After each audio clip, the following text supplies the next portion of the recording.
Please welcome the Chairman, Leadership Group, Mrs. Zainab Nda-Isaiah.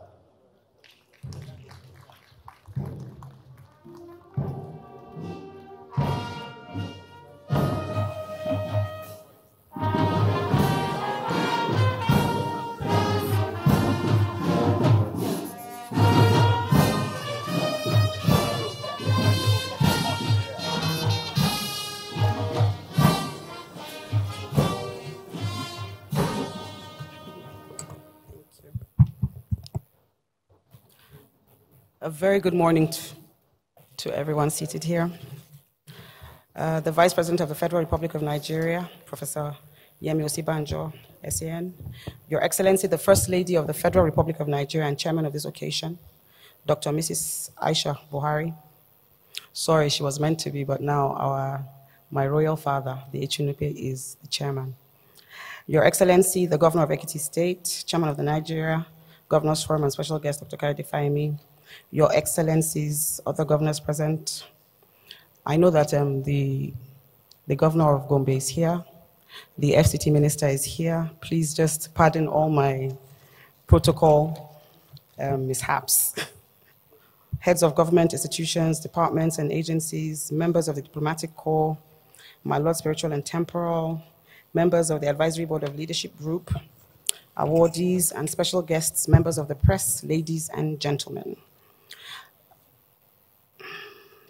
About 8 months ago, specifically on September 9th last year, I had the singular honor to welcome you all to our last conference and awards. It's quite amazing how time flies and the amount of change that can happen in such a relatively short time. On a personal note, I had just taken the helm at the time after the passing of the founding chairman, my husband, Zainab Nda-Isaiah.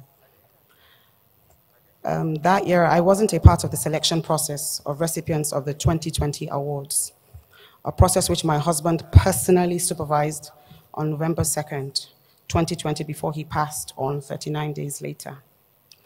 My job at this forum 10 months later was simply to lead the management team to continue running with the vision of my husband, for whom this conference was always a special event.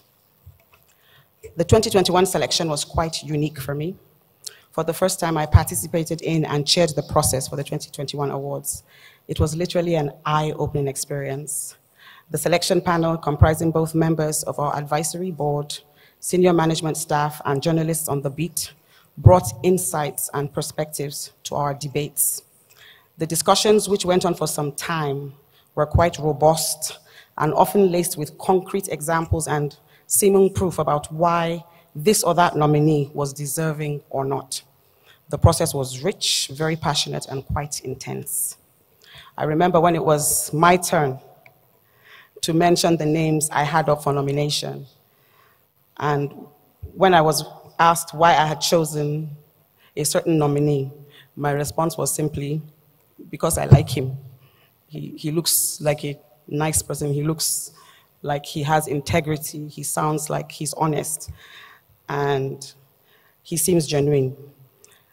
I guess I wasn't stopped from going any further with my part of the discussion simply because I am chairman. Being chairman has some perks, I guess. Needless to say, everyone had to have their very strong reasons for why they had chosen their own nominees as well. It was a no-hold-barred discussion. That thorough and painstaking engagement has produced today 22 awardees who have earned their crystals and their place without soliciting or lobbying for it. I am quite proud to have been a part of this process. On this note, I congratulate all the recipients, their families, friends, and well-wishers. Apart from what I learned from participating in the awards, I have also learned a few other things in the last 15 months since I succeeded my husband. I have for one, seen the impact of data. I have learned to some point the value of accurate data and information. And I have also seen firsthand the impact inaccurate and false information can have. It has become clear that information is gold, and if properly mined and deployed to solving problems, could be of great advantage to us all in our personal affairs, businesses, community, and nation as a whole. I have seen firsthand the tremendous impact and power the Nigerian media has. Mr. Azu, the editor-in-chief, is always at the receiving end of happy or irate persons whose stories are featured. I can see with growing understanding that the media space today is more diffused and differentiated, though global ownership trends appear to be converging in a few powerful hands. In my journey so far, I can now appreciate the saying that the pen is mightier than the sword. Well, these days, the pen is mightier than the gun. In my journey so far, I can now appreciate the saying that the pen is mightier than the gun. With this understanding, I have come to realize that the great weight of responsibility that is on those who hold and lead the media space in shaping the news that people perceive and carry about daily, and how such news could have negative and positive impact on whole communities and a nation. The media is not only to call out bad governance, but also to commend when necessary. That, I believe, was at the heart of our founding chairman's vision for responsive and responsible journalism, even in the quest for good governance. Assuming this current position almost on the eve of 2023, an important election year, has also given me the opportunity of seeing afresh the wisdom in my husband's daily rhetoric, often at the risk of sounding like a broken record, about the importance of leadership. Incidentally, that is why this paper got its name. To modify Achebe, the literary giant, everything stands and falls on leadership.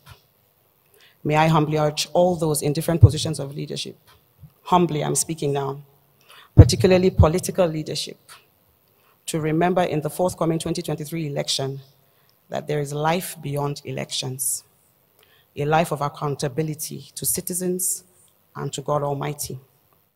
Leadership for anyone true to its calling, I think, should be a life of service. On another note, my husband would have been 60 on May 1st, 2022, a few weeks back. In honor of his memory and legacy, the Zainab Nda-Isaiah Foundation, which he founded, will be retooled, so to speak, to have impact in specific areas where we believe he was most passionate about. The foundation will have a flagship project, the Big Ideas Fund, that would strive to empower and support young people committed to creativity and innovation, with the heartbeat to birth transformational change in their communities and in the nation for our collective advancement into the 21st century and beyond. The intention of the foundation will be to provide grants and scholarships for such courageous young people to help them incubate, nurture, and execute their vision. The full plan for this foundation and specific details will be unveiled in due course. Once again, I want to thank our partners, sponsors, my family, my children, who are my personal cheerleading squad, as well as friends and well-wishers for their support from the day leadership started, when my husband started, to the day my husband passed, till date. But for you and God's extraordinary grace, we would not be here today. I certainly wouldn't be here today. Please accept my gratitude. Finally, I congratulate the awardees and welcome you to our elite and cherished Hall of Leadership Award Winners alumni. I pray that you will stay true to the ideals and work that gave this honor, and that you will remain worthy of this recognition and continue to inspire and inspire and inspire. I welcome you all again. God bless you and bless our nation, Nigeria. Thank you all.